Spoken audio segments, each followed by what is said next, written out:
Instant vintage, quand Thierry Gilardi nous recevait dans son bureau à TF1. Le 25 mars 2018 marquera un bien triste anniversaire, car cela fera 10 ans jour pour jour que Thierry Gilardi s'est éteint. À cette occasion, Téléstar a décidé de consacrer son instant vintage de la semaine au défunt journaliste. Nous sommes le 25 mars 2008, Thierry Gilardi se trouve à la clinique du Port-Marly où son état de santé s'est considérablement dégradé. La veille, le journaliste s'était plaint de douleurs dorsales après avoir dîné avec des amis.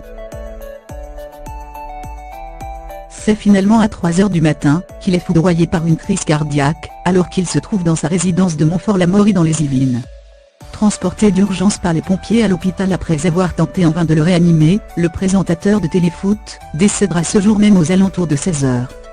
Il devait commenter le match amical de Football France-Angleterre pour TF1 seulement 24 heures plus tard.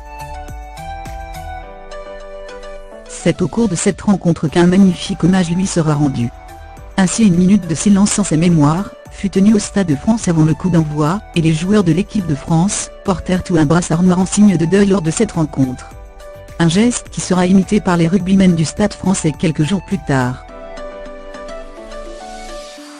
Pour l'anecdote, Thierry Gilardi était le vice-président du club depuis 1997. Cela fera donc 10 ans jour pour jour qu'il nous aura quitté dimanche 25 mars 2018. Un hommage national de la part des médias. Très apprécié par l'ensemble de sa profession, Thierry Gilardi a eu droit à de très nombreux hommages dans les médias mercredi 26 mars 2008. Nonce Paolini, le patron de TF1 à l'époque, était même intervenu sur le plateau du JT de 13 h de Jean-Pierre Pernaut, puis dans le 20 h de Patrick Poivre d'Arvor. Ces obsèques ont lieu en présence de nombreuses personnalités du sport et de la télévision le 31 mars 2008 où il fut inhumé au cimetière de Montfort-l'Amaury. Le journaliste avait été débauché de Canal+ en 2005, afin de remplacer Thierry Roland au commentaire des matchs de football. Le nouveau commentateur de la Une avait d'ailleurs reçu Téléstar dans son bureau en 2006. Il était également devenu en parallèle présentateur du magazine de football emblématique de la première chaîne Téléfoot. L'émission lui rendra d'ailleurs hommage en direct, le 30 mars 2008 et le plateau où elle est tournée sera renommé Studio Thierry Gilardi. Après avoir débuté à France Inter sous la direction d'Arlette Chabot en 1982, Thierry Gilardi intégrera Canal+ 5 ans plus tard.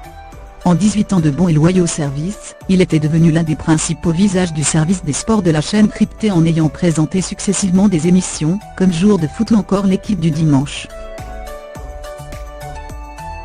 Il avait également assumé successivement les fonctions de rédacteur en chef du service des sports et de directeur de la rédaction des sports de Canal+ entre 1997 et 2001. Il est encore considéré aujourd'hui comme l'un des meilleurs journalistes commentateurs sportifs français.